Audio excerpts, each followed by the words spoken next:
मेरे पर पर्सन 3 लाख गए हैं। और एट दैट मोमेंट हम लोग ने लग्जमबर्ग के, मैं, मेरी वाइफ और मेरा ब्रदर इन लॉ, हम तीनों का एप्लीकेशन दिए हुए थे। उनको अपडेट के लिए हम लोग ने पूछा है मल्टीपल टाइम, तो अभी तक कोई जवाब नहीं मिला है। सिर्फ मेरे ब्रदर इन लॉ का जॉब कॉन्ट्रैक्ट वो बोले कि आ गया, लेकिन उसके अलावा कोई अपडेट हमें मिला नहीं है।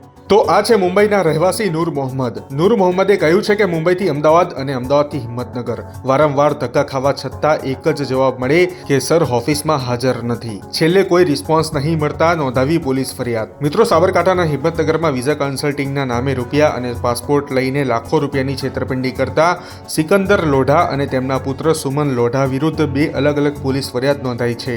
પિતા પુત્ર હિંમતનગર શહેરના પાણપુરમાં Sikandar Lodha international private limited નામની વિઝા કન્સલ્ટિંગની ઓફિસ ચલાવતા હતા. નૂર મોહમ્મદની સાથે સાથે સુરતના સોનુ મિશ્રા સહિત અનેક લોકોને વિદેશ મોકલવાની લાલચ આપીને લાખો રૂપિયાની છેતરપિંડી આચરવાનો આરોપ આ પિતા પુત્ર પર લાગ્યો છે.